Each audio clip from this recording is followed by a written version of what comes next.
Welcome to the F Words with Gordo. I'm your boy, Gordo. We're talking about films. We're talking about my boy, Denis Villeneuve, and the Oscars. And there's a lot going on with the Oscars. They got a lot going on, a lot of controversy, a lot of movies. They got the first transgender actress ever nominated.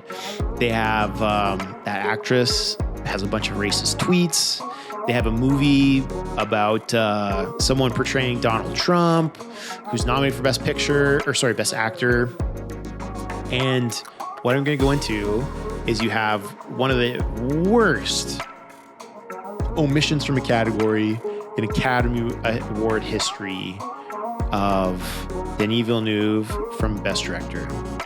Even Josh Brolin came out. Josh Brolin, longtime actor, he's in the Dune movies, said, I'm going to quit acting if he's not nominated.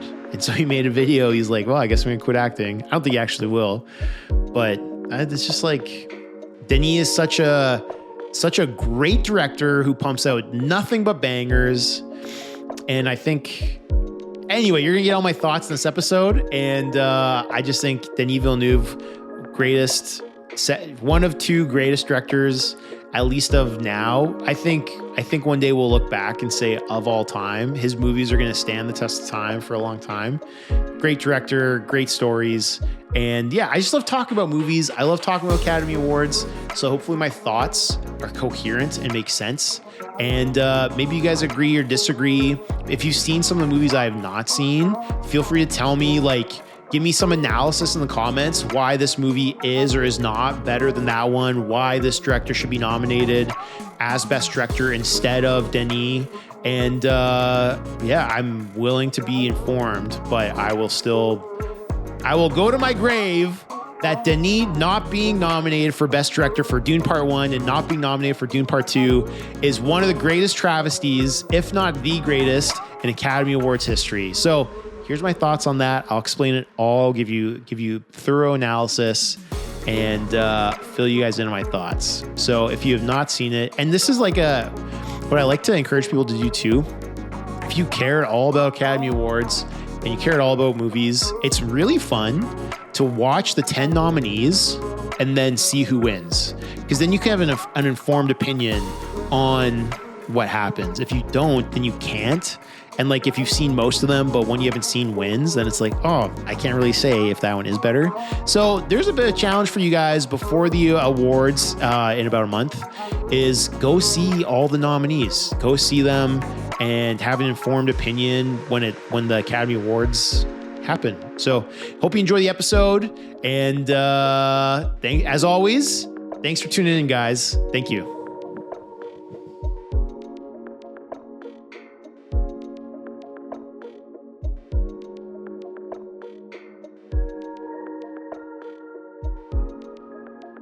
Test. Oh, all right. What's up, guys? Welcome to the F Words with Gordo. I'm your host, Gordo. Today we got another episode about films, specifically not a film I've watched. We're going to talk about the Oscars, the Oscar nominations, Academy Awards, and stuff that's going on, my thoughts around it, and probably what I think is the biggest piece of information, I guess, around them this year. All right, so we got the 2020 here. I'm just going to pull them up. We got this year's Oscar noms. 97th. I always forget. It's 2025.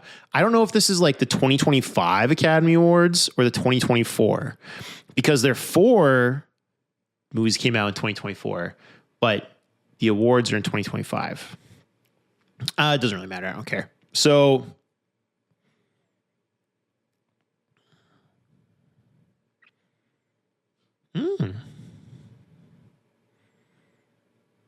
all right. So there's a lot of drama this year around the Academy Awards. Some of the biggest things are around this movie called Emilia Perez, which I have not seen.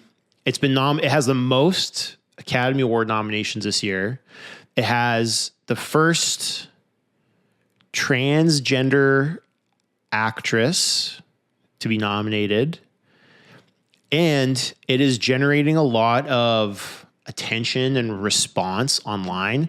Like people are posting clips of it saying, can you believe this is nominated for Best Picture? And then they're comparing it to other movies that are nominated or have not been nominated.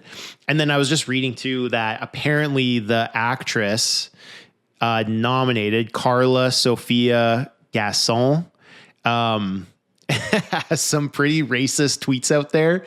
And so there's just like there's like a lot going on, which I think, honestly, sometimes I think when there's a lot of, like, I would call it auxiliary attention around the awards, I think that's because there's not a lot of strong movies coming out. I think sometimes you get a lot of interest, like in 2016 when the movie La La Land came out, and La La Land was huge. It was a huge movie, was for sure going to win, at least it seemed like it, Best Picture.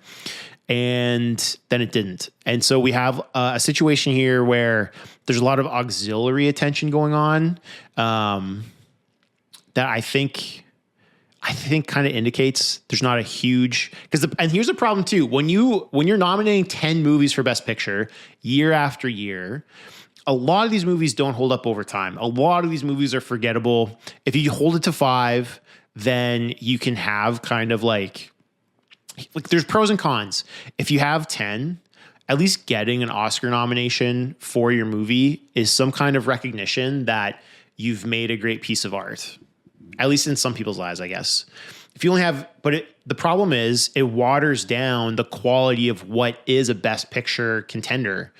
And if you only have 5, then honestly, with the subjectivity of the Academy that has these awards, you get a situation where you get a situation where movies miss out that should be nominated. And then, yeah, so there's like give and take with that. Coffee.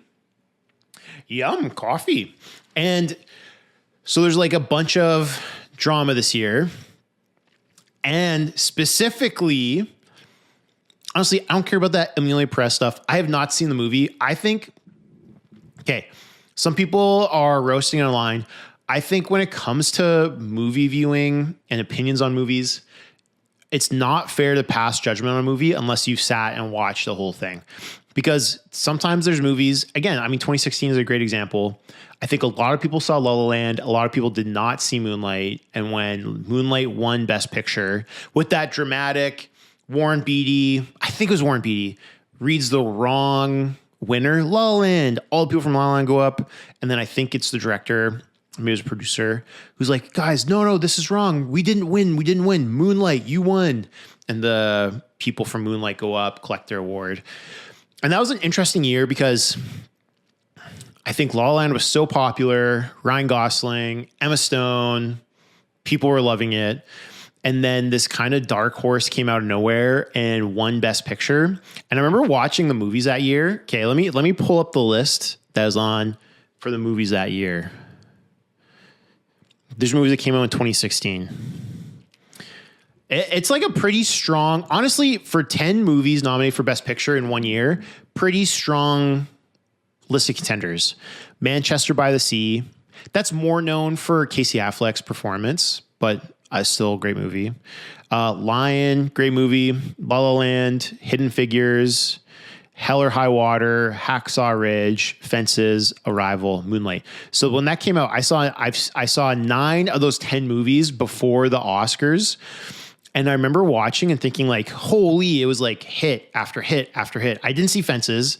Apparently a great movie. Like I see clips kind of on social media from Fences. I think that's kind of a sign, honestly, like kind of like a poppy culture-y kind of thing.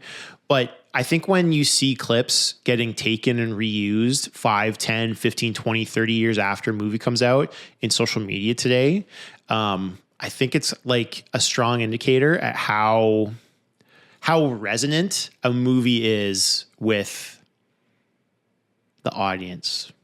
Honestly. Now, it's not like all these movies are getting all these clips made all the time, but like it's kind of like a funny way to put it, but all these movies hold up over time. Manchester by the Sea, Lion, La La Land, Hidden Figures, Hell or High Water, great movie. Fences, Arrival, great movie. Moonlight wins Best Picture. I watched La La Land in the theater. I watched Moonlight in my dorm room with my roommate, watching it on this kind of not great quality TV.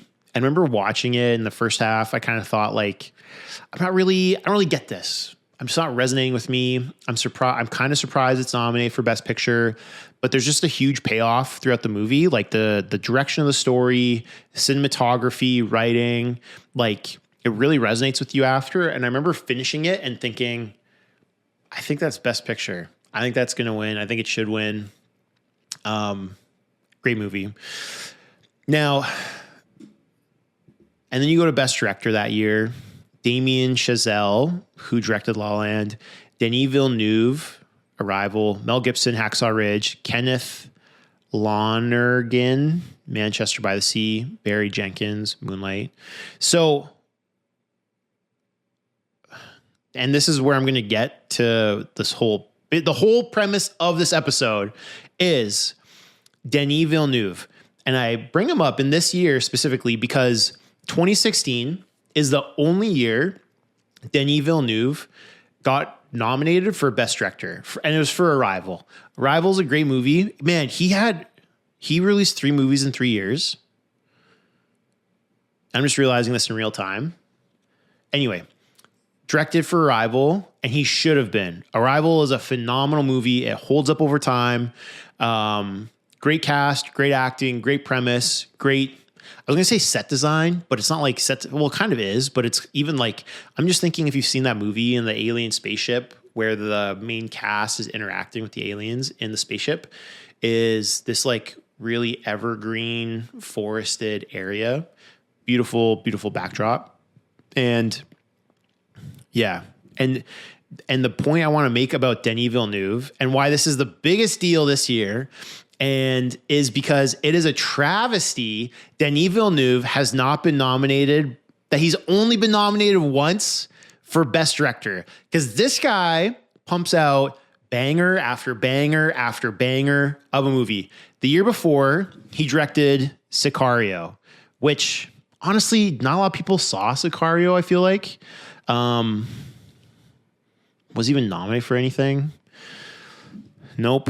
Was not nominated for Best Picture, was not nominated for Director, no acting, no actress, Best Supporting, no Best Supporting, which is crazy in itself too, honestly. Because, and let's look at the list of Best Pictures. Spotlight, The Big Short, Bridge of Spies, Brooklyn, Mad Max Fury Road, The Martian, The Revenant, and Room. And Best Directors, Alejandro G. Inarritu for The Revenant, Adam McKay for Big Short, George Miller for Mad Max, Lenny Abrahamson for Room, and Tom McCarthy for Spotlight. First of all, it's crazy. This is the year that you look back and you see that Spotlight is the winner. It's crazy to me that Spotlight won when you had a year when you had The Martian and you had, but sci-fi, and the Academy hates sci-fi movies. My interest in Oscars go back to like the year 2001 when I saw Lord of the Rings, Fellowship of the Ring. And I was like, oh, wow, that's such a great movie. Oh, and it's nominated for this prestigious award. Wow, I'm sure it's going to win. And it didn't win. I think it lost to A Beautiful Mind. And then 2002 comes around. You're like, oh, it has to win this year. And you lose it to like Chicago or something. I can't even remember. Then 2003, it gets its reward. Wins Best Picture, wins a slew of Oscars. And I think to this day, I could be wrong. I think it's the only fantasy or sci-fi movie to win Best Picture, which is crazy. I know like sci-fi, fantasy doesn't like sit with everyone, but that's kind of true of like every Best Picture movie. Every Best Picture doesn't necessarily sit with everyone. So And this is a pretty mid-year for movies. Like a lot of these movies are not memorable. Spotlight, not memorable. Bridge of Spies, not memorable. Brooklyn, haven't seen it. Revenant, like even Revenant was fine. It got Leo his like Oscar finally. But if Leo wasn't in that movie and it wasn't like his like, well, what's the word? If it wasn't his like due time to win and he wasn't in that, I don't know if anyone remember it. Room, fine. Like Brie Larson. This is a pretty good movie, but yeah. And Big Short is actually pretty sick, honestly. So, and this is just like what, like it's crazy to me because you could swap out Bridge of Spies and put in Sicario. Now, I remember seeing movie after movie by Spielberg pumped out, always nominated for Best Picture. And as a young-ish guy, it's like annoying. It's like if Spielberg makes a movie, it's going to get nominated for Best Picture. And if Meryl Streep makes a movie, she's going to get nominated for Best Actress. Even though Meryl Streep's generally the same person in all her movies. And it's just like annoying. But then I was talking to an older couple on our cruise a couple years ago who said, like, you know, Spielberg now, who has respect from the Academy now, but that wasn't the case 30, 40 years ago. It was the opposite. He was getting left off this list year after year because he wasn't in the club. And now you're seeing him, he's kind of in the club and he gets nominated every time, which, yeah, is might seem like a bit overkill, but like if you're my age, you would remember the years where he was getting no respect whatsoever. It kind of changed my perspective on Steven Spielberg's like nominations year after year, or movie after movie, I should say. But easily you swap out Sicario for at least half of these movies. And yeah, and man, did it get cinematography? Because that has, and Benicio del Toro is amazing. Like the fact he's not nominated for best supporting actor that year. Crazy. Let me see. Best cinematography.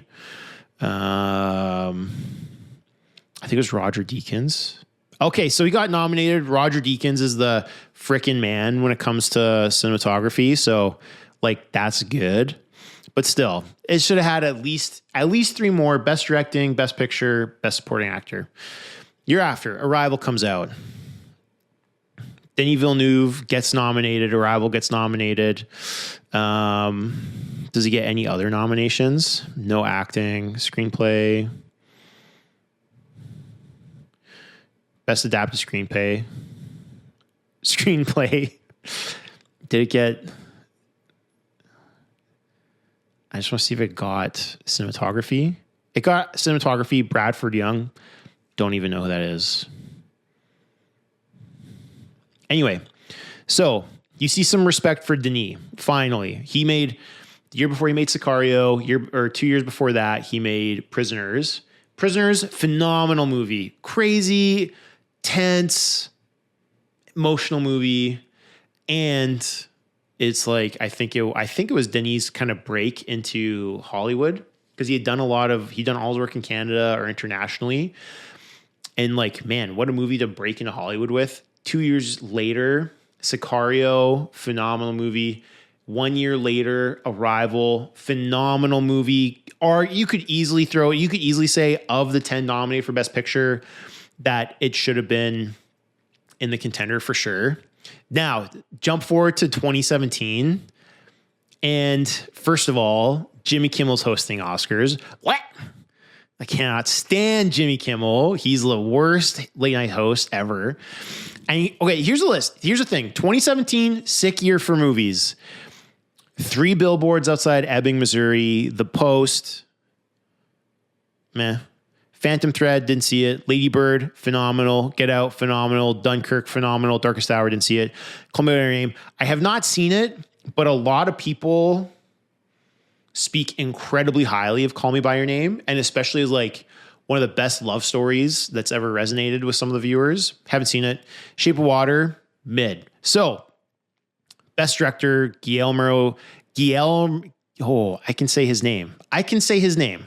Guillermo Guillermo del Toro. There we go. Guillermo del Toro, Shape of Water, Christopher Nolan, Dunkirk, Jordan Peele, Get Out, Greta Gerwig, Lady Bird, Paul Thomas Anderson, Phantom Thread. So like, fine. Like Paul Thomas Anderson, I don't think he should be on there.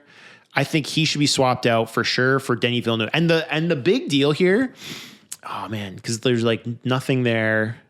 Best actor, best supporting actor, nothing. Screenplays. Do you get nominated?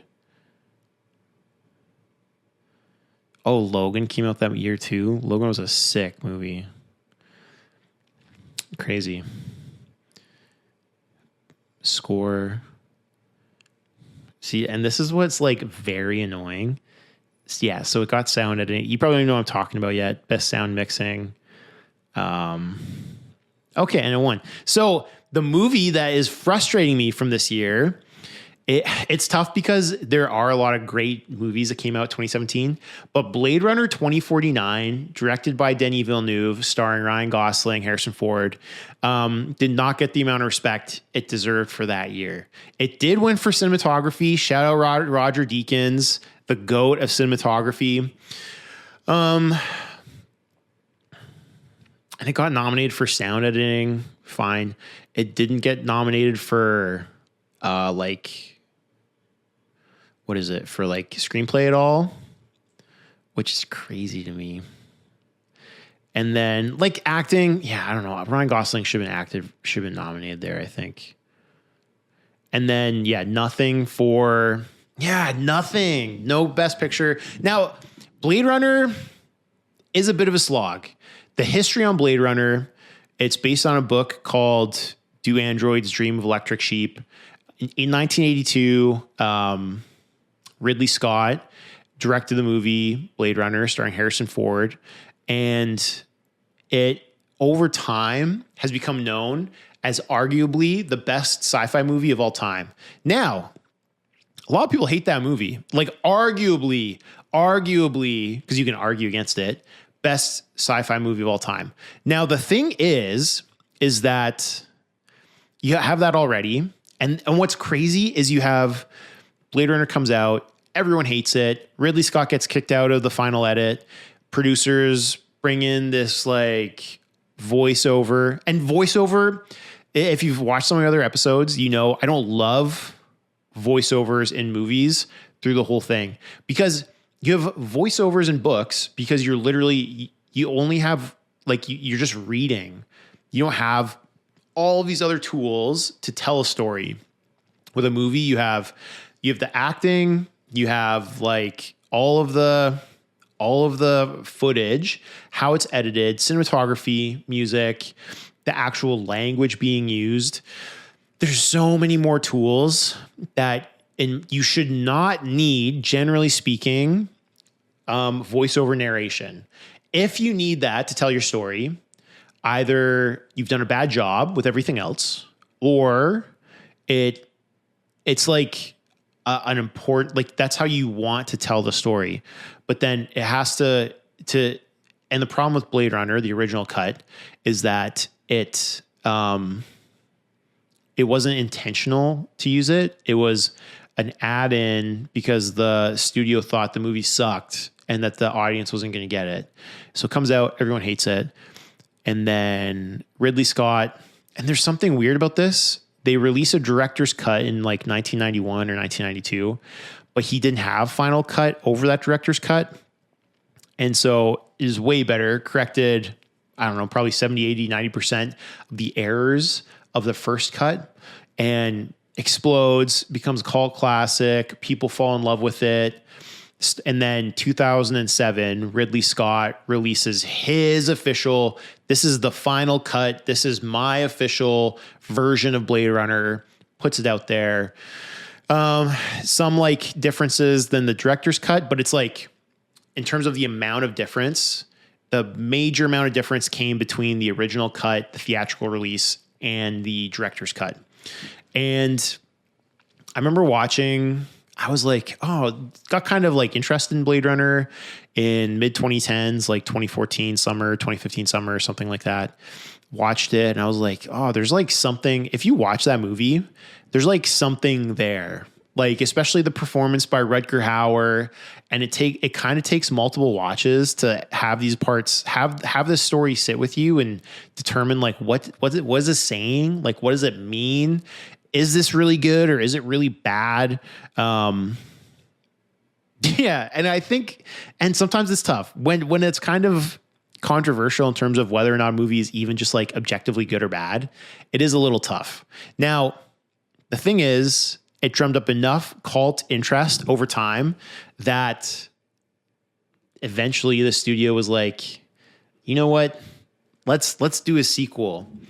And they hired Denis Villeneuve to direct it. They get Hans Zimmer. Actually, I think Hans Zimmer came in late.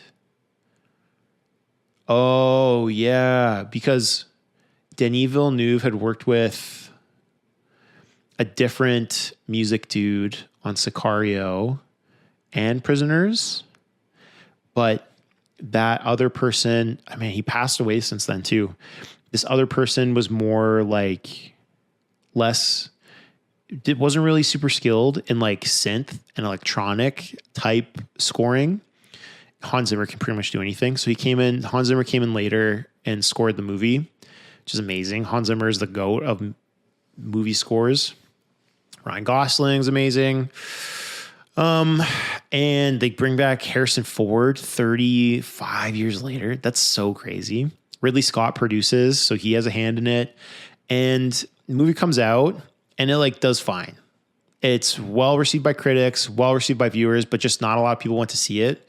You know, studio came out after and said, the movie kind of overestimated the amount of interest in Blade Runner. But the thing is, and this kind of goes back to an earlier point in this episode, is that it's important to note which movies like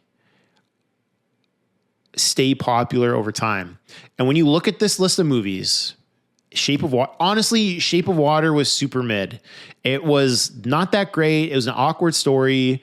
It was the aesthetic was kind of cool. Like it was kind of this like noir type feel, like kind of felt reminiscent of the ethos of the movie Seven by David Fincher. Like just everything's dirty, everything's dark. Like that was kind of cool. But I saw Shape of Water and Three Billboards outside Ebbing, Missouri in the same day, in the same evening. And Three Billboards, I thought was like way better. Like honestly, Three Billboards is a phenomenal movie. And for sure, I would put Three Billboards, Lady Bird. Lady Bird's a phenomenal movie too. Like that movie holds up as well. Great coming of age story, great movie. Everything hits in that movie. Dunkirk, amazing. Call Me by Your Name. Again, haven't seen it, but based on like what people say, I would put Three Billboards, Lady Bird, Get Out, Dunkirk, Call Me by Your Name, all ahead of Shape of Water. But then the thing is, I would also put Blade Runner 2049 over all of those movies still. Like, I think Blade Runner 2049, because of the cinematography, because of the music, because of the acting, is going to hold up over time way better than most of these movies. A lot of these movies are like relatively forgettable. Actually, like I said, this is a strong year for movies. 2016 also is not bad. But Shape of Water, super overrated. I remember watching it right after I saw Three Billboards, and I was like, Three Billboards is like twice as good as this movie. Like Shape of Water was super, super mid, in my opinion. Maybe that's sci-fi. I think you got to put that in sci-fi, right? Like it's this weird creature that falls in love with a woman. So maybe there's two that from sci-fi fantasy. The one, Lord of the Rings, Shape of Water. Anyway, that was a weird chart I saw, so there might be some discrepancies in that info. Anyway, and so you have no love for Denis Villeneuve. You have no love for Blade Runner 2049. You have no love for Ryan Gosling the year after he gets kind of, not even nominated. Also, and this is like an aside, shout out to Timothy Chalamet, because Buddy has been in a ton. He has, I don't think he has a lot of Oscar nominations, but Timothy Chalamet has been in a ton of Oscar-nominated movies. Here, I'm just going to pull it up, and we can just go over that quick, because I think that's just like an aside. But like First off, he's in Interstellar, which I don't think was nominated for Best Picture, but is a great movie. Call Me by Your Name, nominated for Best Picture. Lady Bird, nominated for Best Picture. Little Women, nominated for Best Picture. Dune Part 1, nominated for Best Picture. I think French Dispatch was nominated. Might be wrong on that. Let me see. Let's see if I can pull that up quick here. Reception. Accolades. No, maybe not. That's fine. And then, 2021, Dune Part 1, Don't Look Up. So 2 movies nominated for Best Picture. Don't Look Up was super mid. I think that was so dumb that movie was like nominated. Apparently Bones and All came out 2022. Apparently that's a great movie. And then 2024, Dune Part 2, Complete Unknown, Best Picture nominees. So I have never seen an actor who has been in as many Best Picture nominations in as short a time as Timothée Chalamet. Pretty like unreal, honestly. So we got 2017, and then fast forward to 2021, you have Dune Part 1 come out,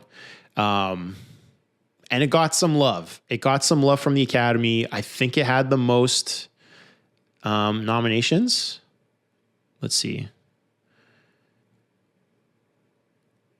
Yeah, it had. Oh, no, sorry. It won the most awards. It won 6 awards. The Power of the Dog had the most nominations. Coda won Best Picture. So now here's the thing with me. I love Dune. I've loved Dune since I saw the movie when I was a kid. I don't really love the old movie anymore. I give shout out David Lynch, rest in peace. I'll always give the 1984 Dune A for effort. They really tried some things to make that into a real strong, powerful movie that kept up with the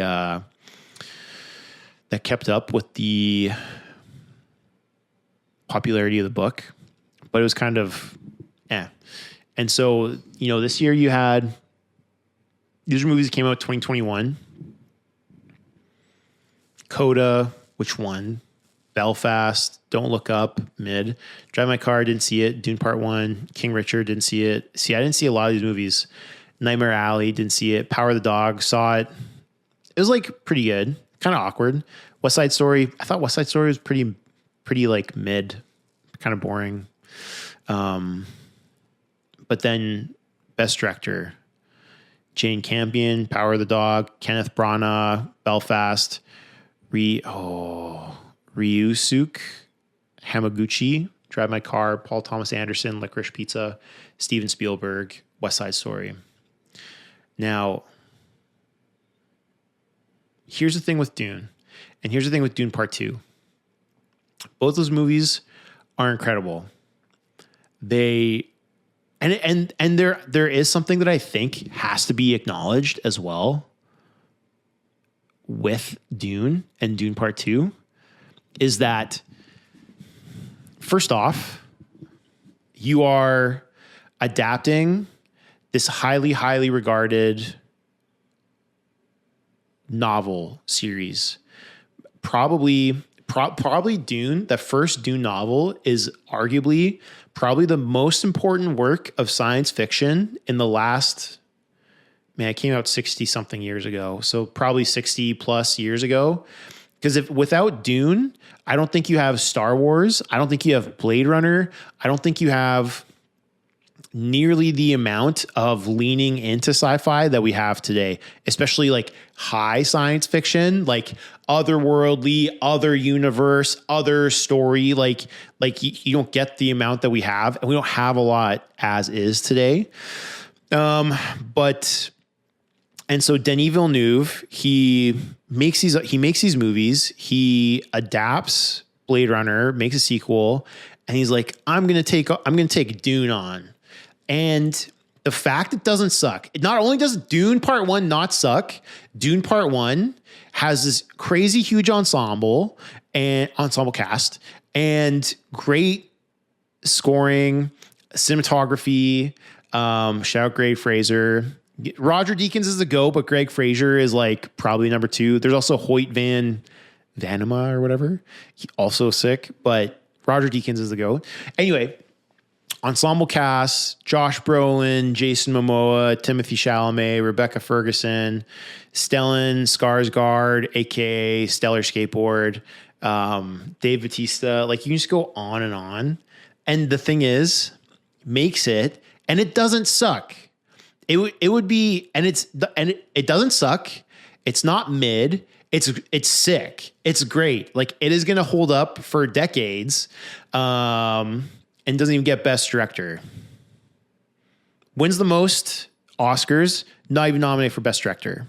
How? That doesn't really make any sense. Coda wins. I remember watching Coda. I thought it was a good movie. I don't think I would put it ahead of Dune. What would I put ahead of Dune? Belfast? No. Don't Look Up? No. Don't Look Up is such a political piece. Like, here's the thing. I don't mind political messages in movies.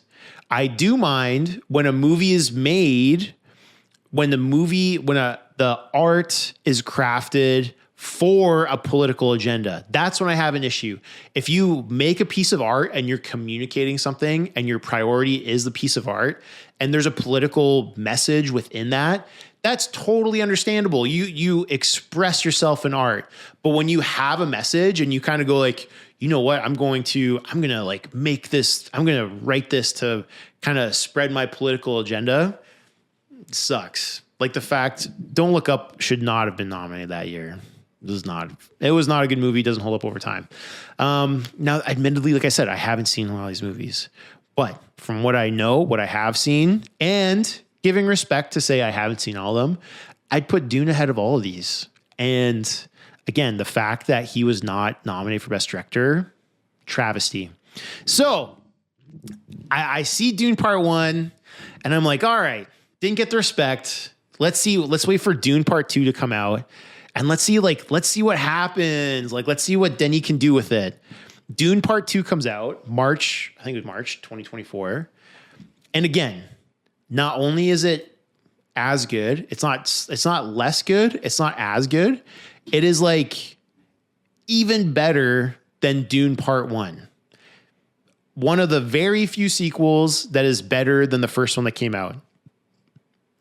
Again, and then he adds to the cast.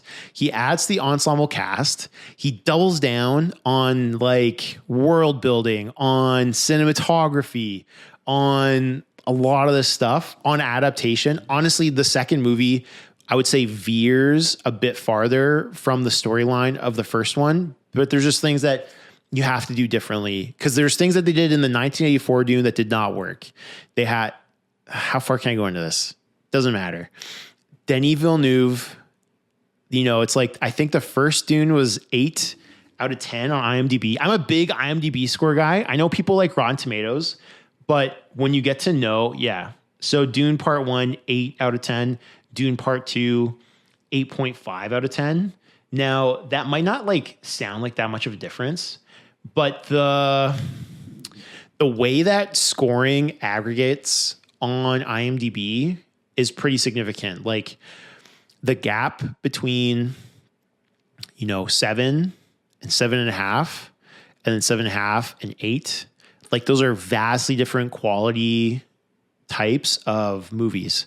Now, so we get to this year, and to be fair, how many movies? I've seen 3 of the 10, and there's a lot of movies that are apparently great that I haven't seen. I have not seen The Brutalist. I would like to. I have not seen The Substance. Those have both been like highly regarded. You have, like I said, Emilia Perez getting roasted. I'll withhold judgment. I haven't seen it. I saw Wicked. Wicked is like an awesome movie. And honestly, I'll say this too. The fact that the director for Wicked is not nominated, like, adapts like a beloved Broadway show. Like, again, the fact he makes Wicked and it doesn't suck, and that people like it, people love it, is a miracle. Like, I guess I think about this in 2 ways. Like, movies should be on these lists because of just what they are: pure art what are they?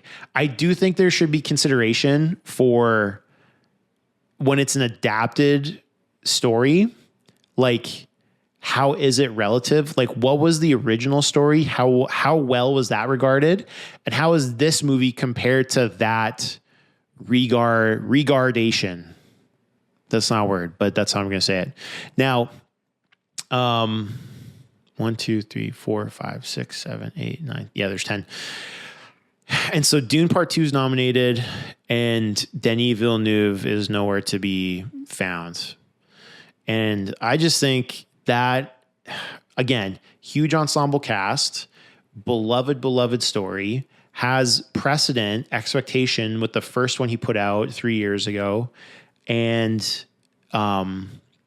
completes the story of the first Dune novel,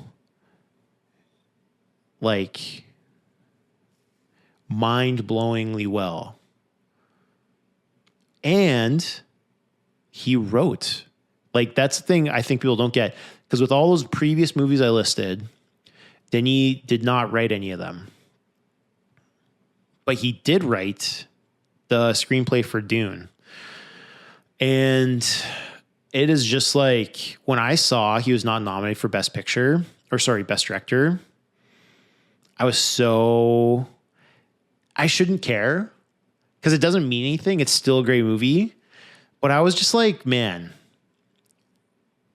no respect. No respect for the French Canadian.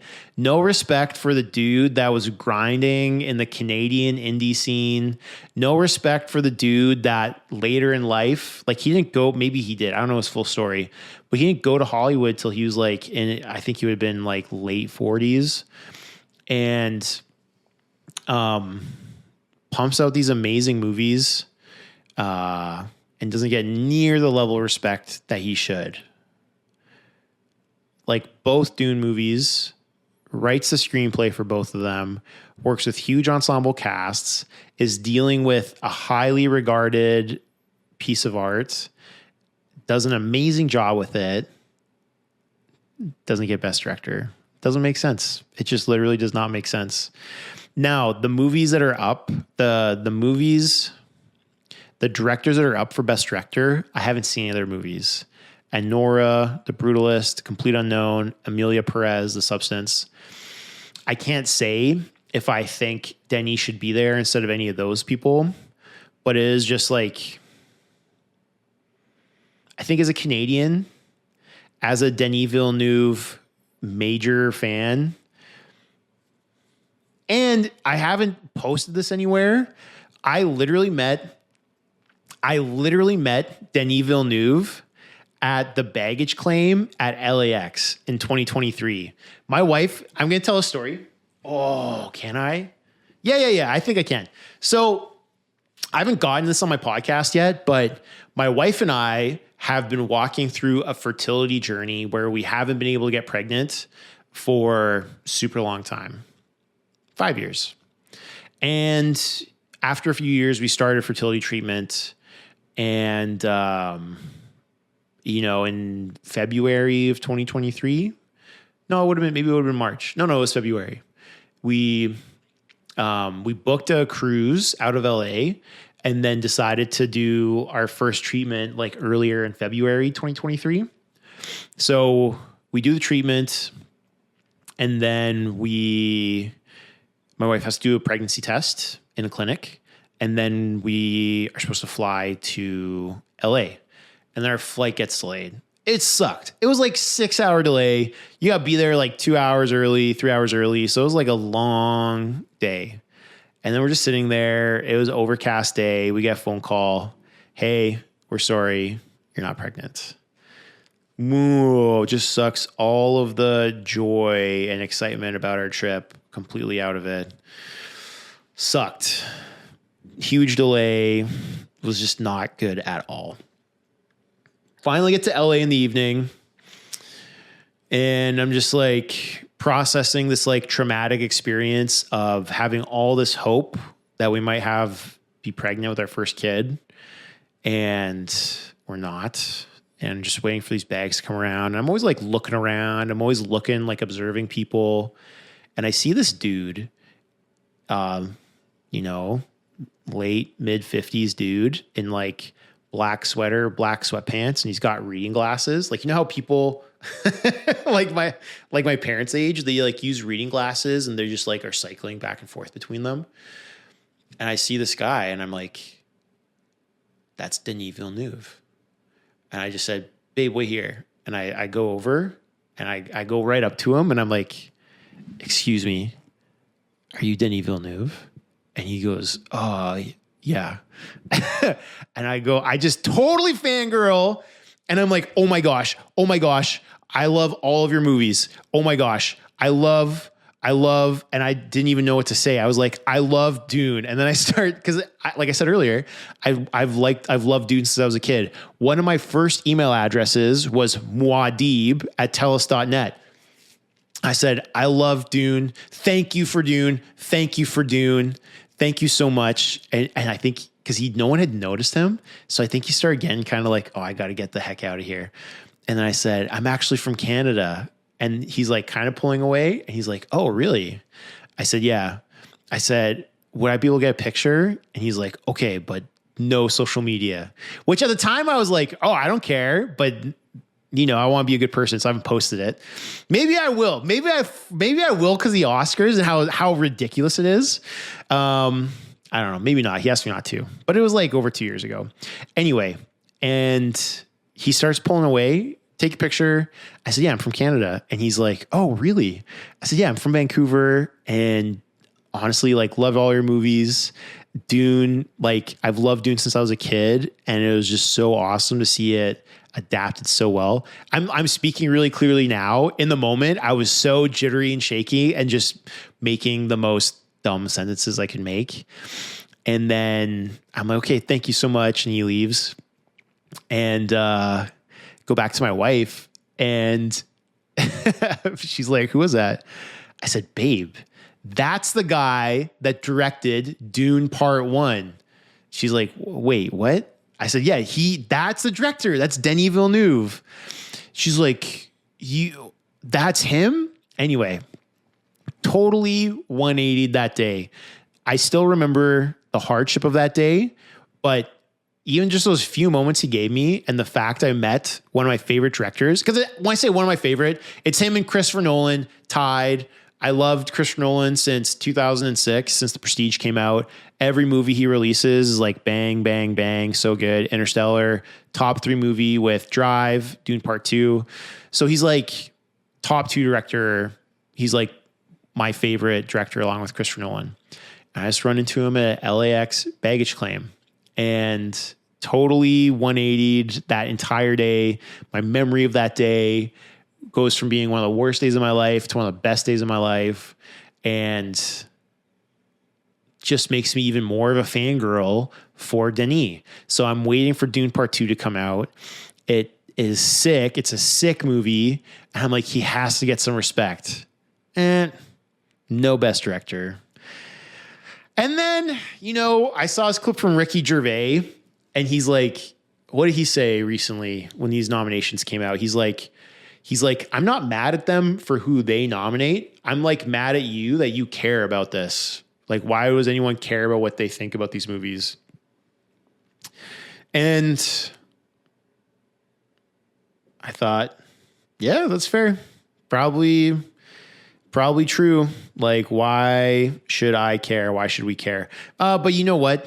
The fact that Nolan he got all the respect last year with Oppenheimer. And then it just gave me hope that, hey, maybe Denis he'll get his credit this year. And he did not. It was sad. Dune Part 2 is not going to win. It would be sick, but it's highly, highly unlikely. I don't even know what else it got nominated for. I even looked. When I saw he didn't get nominated for Best Director, I was like, I don't even care if it's nominated for anything else. I know it didn't get Best Score because there's like some rule that when the score has a certain percentage from a previous movie, it's ineligible. So Hans Zimmer, who won for Best Original Score in Dune Part 1, couldn't even get nominated this year. Yeah, like best adapted screenplay, Dune's not on there. which is totally crazy. Totally crazy. How is Dune not on for best adapted screenplay? Total insanity. What else we got? Best original song, best original score. Like I said, it can't be nominated there. Best sound, nominated. That's good. Best production design, nominated. Best cinematography, nominated. So like that's some respect, but these are not considered major categories. So best visual effects. So like, and this is what's just like, it should have best adapted screenplay and it should have best director. I mean, for it to get an acting nomination, like the top actors are Timothée Chalamet. He's got a nomination this year. Zendaya, you know, it's like, I mean, best actress should go to Cynthia Erivo for Wicked. I mean, first of all, the thing that is sick with Wicked is they recorded all the songs live, for one. So that alone, I think, is very notable. Two, Cynthia had to wear all that green makeup and change her accent because she's British, I think. She doesn't have an American accent, and she has one in the movie, and it is unreal. Three, she did a bunch of her own stunts. Like when it's at the end of the movie and she's like flipping around and flying, she's doing those stunts and recording the songs live. So now, I literally have not seen any of the other actresses that are nominated for Best Actress. But when I saw the behind the scenes of her flipping around and singing, I was like, how do you not give it to her? How do you not give it to her for that? The Academy is just honestly, the Academy is just clickbait. They want to get the views that they can. They want popularity. They don't want like objective, authentic honoring of this stuff. Maybe sometimes they're like, okay, we'll do this. But then it seems like when there's a movie that's when there's a decision that's clear, they forego it. Just silly stuff. So, I mean, yeah, best actor.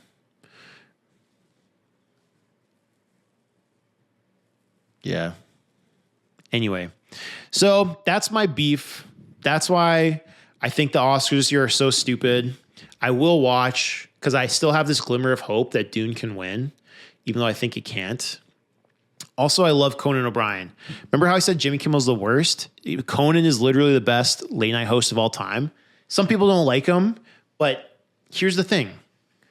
He's self-deprecating. He focuses on evergreen content. He's not political. He's not going to pull his phone out and make some lame joke about a former president. And the reason why I don't like Jimmy Kimmel, he's the biggest hypocrite. He's the biggest hypocrite. He hates Trump because he thinks Trump is racist and misogynistic. And he literally had a show. Jimmy Kimmel had a show called The Man Show where their shtick was making women who are wearing minimal clothing, jumping on trampolines, and he did blackface. So I don't have any respect for Jimmy Kimmel. Conan O'Brien, massive respect. Love Conan O'Brien. So I'm probably going to watch it. I'm going to try to see all these movies before at least the 10 nominees. So I can at least, because I want to be informed. Because if something wins and I haven't seen it, then it's like, oh, I haven't seen it. I don't know. So I have to watch these movies to be able to say like, no, it should be Dune. It should be my boy Denis should win. So I'm going to watch them for that. But yeah, that's my beef.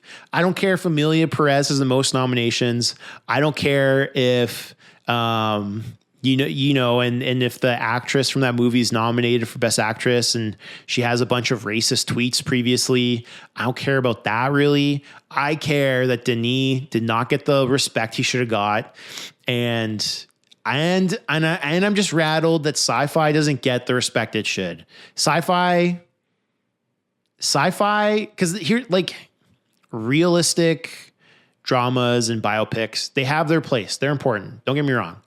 But sci-fi, in my opinion, is what pushes the boundaries of our imagination and thinking. And I think that's, I don't know, it's just my own personal thing. So I wish there was more love for sci-fi. So come on, Dune, come on, Denis. And if they don't win, I hope Denis just keeps pumping out absolute bangers.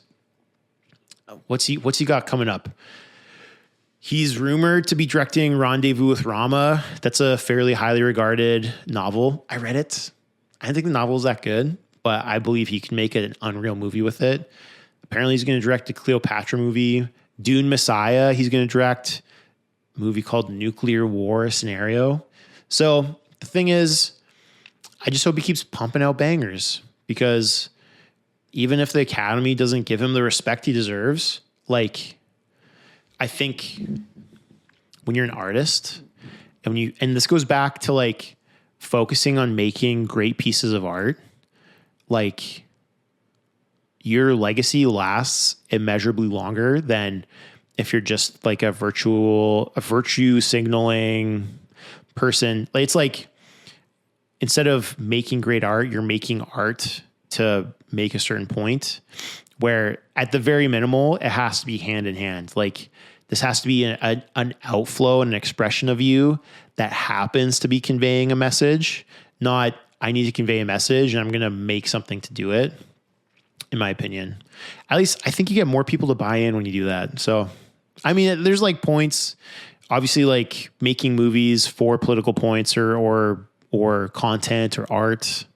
Maybe it has its place, but I think more evergreen stories and I think too, what happens too sometimes is it's really, really hard for humans to correlate one thing with more than one thing. And I think if you can get something to correlate as a great artistic expression, people will remember that and people watch it. And if you have commentary on social things, people will be exposed to that. Where if you make something really, I think there's like overt political commentary in art and subvert.